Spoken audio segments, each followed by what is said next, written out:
Join me now for this conversation. We have Dr. Oyeleke Ajiboye, is the MD, CEO, Efficacy Development PLC, and is joining me right here in the studio. Great to have you, sir. Good afternoon. Definitely tension, in the air right now. And, yesterday was quite interesting that we saw, the safe haven trade it was a big sell-off for gold and, the safe havens. Normally, investors will be like, okay, you know what, this is not the time to take risks. And I'm sure businesses here are also, gauging, what's playing out so far. In your view, what is this looking like, for Nigerian businesses? How are you guys thinking, around what's going on? Okay, on this war, American, Israel, Iran war, what I've tried to do in the last couple of weeks is to averagely spend an hour looking at what is happening. I don't want to be reactive, just like the COVID time. I want to be ahead of the game. And I also see a lot of opportunities for Nigerian businesses here. I just hope we don't get involved in the war. I was in the news recently, footballers leaving Saudi Arabia, they are going, the rich guys are going. Some of them will be considering coming to Nigeria. Yeah, so that is business. Oil is going up, so government is going to have more money. They can do more infrastructures, spending government. Actually, government is the largest spender in any country. When there is a recession, it starts from the government. So when government has more money, it's going to trickle down to every sector, everywhere. So I see a lot of opportunities. I don't see any negative. While I don't want the war. It's like a double-edged sword. It's a double-edged when it comes to the oil prices. Yes. We're already feeling the pinch at the pump. At the pump, right. Yes. Even though government is getting more money. Well, government is going to get more money. Well, what I think the government will now have to do is to sit down and create a policy to subsidize some things.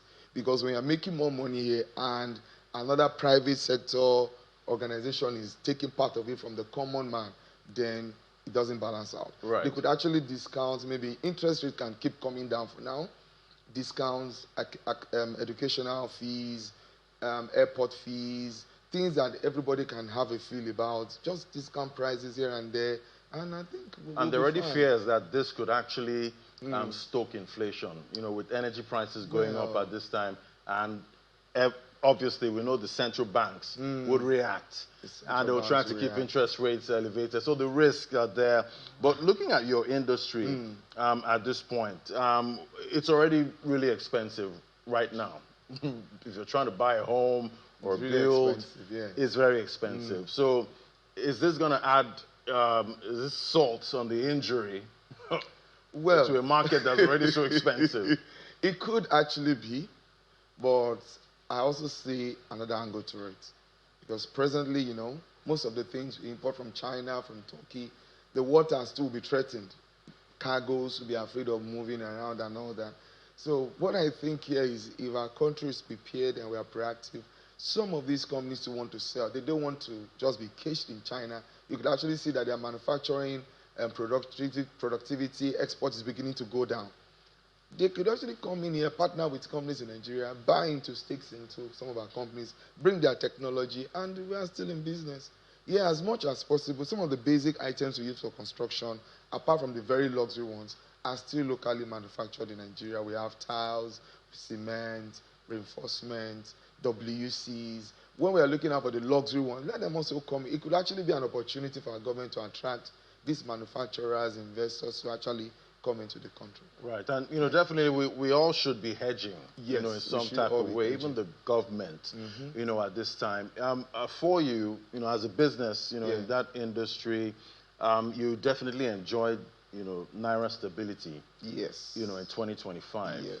And we're seeing, some weakness right now, even though we're still sub 1.4 to the dollar. 1.4. Are you getting nervous about the Naira? Well, I could get nervous about the Naira. But if oil prices keeps going up, I think we'll be having a good advantage. Naira will have a very strong edge. And at the end of the day, and looking at it also, we'll be having more foreigners coming into the country. So there'll be more influx of revenue. People will be becoming more safer in Nigeria if Nigeria stays neutral. Let me use that word. All right, let's be a safe haven. Let's be a safe haven. At this point. So we should not join issues. Okay, so, looking at 2026, Q1, That's ending, so far. March is, starting off very hot. Very hot. And, giving us some kind of indication into what to expect for the second quarter of 2026. What trends have you seen so far in Nigeria's real estate industry? Are you seeing, light at the end of the tunnel? Okay, somehow? So in the Nigerian real estate sector, like I said, I'm trying to play this year like a COVID year. COVID, all these things started just about March 2020. This is starting about March 2026. Interesting. So I'm trying to get myself ready and look at the sector. 2025, real estate was a year that everything started adjusting and then people beginning to have more faith in the sector. Why? There have been a lot of reforms. Some people have been burnt and all of that. But now we are beginning to see things being done the proper way. And then authorities are being challenged. Nobody can just take anybody for a ride in the sector. Now, when you look at the buyers are they able to afford? There are other platforms of mortgage now, MREIF, NHF. There are options for people to buy and own houses. That is there. For the developers, plan is not so good because of inflation. You can actually burn your fingers if you don't have a very good financial backup or plan in place. So for buyers market, it's still a very, very strong buyers market. For me, I see a lot of people, whether the war comes up or not, there is growth. There is growth. It now depends on where you want to channel your energy, what kind of real estate you want to invest in, and all of that. So I'm still very, very positive. Okay, so positivity, that's good. Having an optimistic mindset, around times like this. That's on my own. That's on your end, at this point. But definitely looking at the market at this point, there's still an affordability issue. Oh, there's no affordable housing. Exactly. So if that's where you want to talk even if you're getting the mortgage, it's you're not gonna affordable. have to pay a lot, with interest rates and all of that. Well, I don't think there's... Where's the sucker there for us? There's no affordable housing again. Let's forget about that. If there will be anything affordable, it has to come from the government. The government has to be the pioneer because... But why isn't the government flooding the cities with houses, with homes? I think the government, they need to sit down, and we've not seen any of the renewed hope projects in Lagos. We need to see that coming up. Very, very affordable. There should be requirements for people that will qualify for it. Because if you also bring it out for 20 million, one big man can buy 210 units and still sell it up. So all of these policies, I think we need to sit down very well. But I also see opportunities around it because why people cluster and live in a place is because of infrastructure. So with the coastal road that is under construction, the government can actually go and build affordable housing somewhere on that axis towards Ogun State. It can even be towards Ondo State. Provide rail or BRT. So if somebody can live in Ijebu Waterside, land there is very cheap, is strong, and then you give them BRT from there to come to the island. And there's 1 hour on the coastal road, or 1.5 hours. They are better off, and the house is cheap. These are initiatives I think government can go into. Because other than that, you can't get affordable housing in Ikeja, in Lekki, and there's nothing affordable.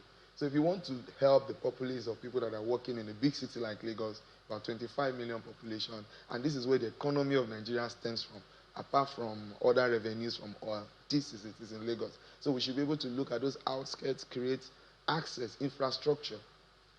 You can concession it. Let people bring their BRT buses. Let companies be given conditions to build the houses, affordable bungalows, apartments. I'm sure a lot of people will be happy. To be nice to be able to live in the outskirts and still work in the city. That'd be cool. You have go fresh cool air, your head over there after the hustle and bustle. As long as it's infrastructure. And if all right, thank you so much. Always great, having your perspective, Dr. Oyeleke Ajiboye, MD CEO, Efficacy Development PLC. Thank you for coming on today. Thank you, sir. Thank you.